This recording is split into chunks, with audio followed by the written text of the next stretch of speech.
There's no feeling more intense than starting over.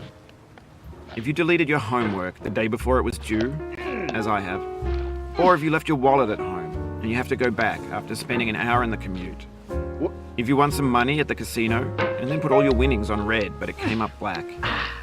If you got your best shirt dry cleaned before a wedding and then immediately dropped food on it. If you won an argument with a friend and then later discovered that they just returned to their original view. Starting over is harder than starting up. If you're not ready for that, like if you've already had a bad day, then what you're about to go through might be too much. Feel free to go away and come back. I'll be here. Alright, thanks for coming with me on this trip. I'll understand if you have to take a break at any point. Just find a safe place to stop and quit the game. And don't worry, I'll save your progress, always, even your mistakes.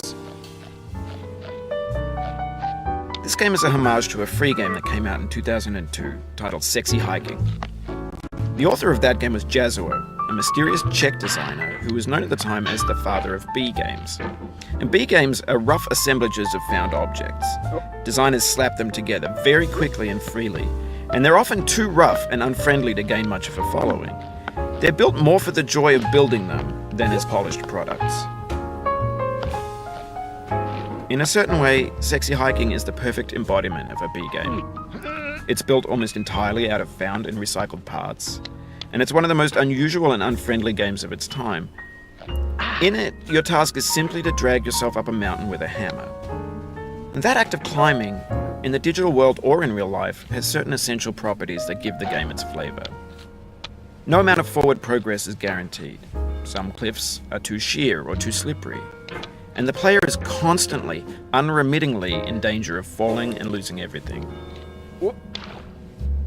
Anyway, when you start Sexy Hiking, you're standing next to this dead tree that blocks the way to the entire rest of the game. It might take you an hour to get over that tree, and a lot of people never got past it. You prod and you poke at it, exploring the limits of your reach and your strength, trying to find a way up and over. And there's a sense of truth in that lack of compromise. Most obstacles in video game worlds are fake. You can be completely confident in your ability to get through them once you have the correct method or the correct equipment or just by spending enough time. In that sense, every pixelated obstacle in Sexy Hiking is real. The obstacles in Sexy Hiking are unyielding, and that makes the game uniquely frustrating. But I'm not sure Jazuo intended to make a frustrating game. The frustration is just essential to the act of climbing, and it's authentic to the process of building a game about climbing. A funny thing happened to me as I was building this mountain. I'd have an idea for a new obstacle, and I'd build it, test it, and it would usually turn out to be unreasonably hard. But I couldn't bring myself to make it easier. It already felt like my inability to get past a new obstacle was my fault as a player rather than as a builder. Imaginary mountains build themselves from our efforts to climb them, and it's our repeated attempts to reach the summit that turns those mountains into something real. When you're building a video game world, you're building with ideas, and that can be like working with quickset cement. You mold your ideas into a certain shape that can be played with, and in the process of playing with them, they begin to harden and set until they're immutable, like rock. And at that point, you can't change the world. Not without breaking it into pieces and starting fresh with new ideas. For years now, people have been predicting that games would soon be made out of prefabricated objects, bought in a store and assembled into a world. And for the most part, that hasn't happened, because the objects in the stores are trash. I don't mean they look bad or that they're badly made, although a lot of them are. I mean they're trash in the way that food becomes trash as soon as you put it in the sink.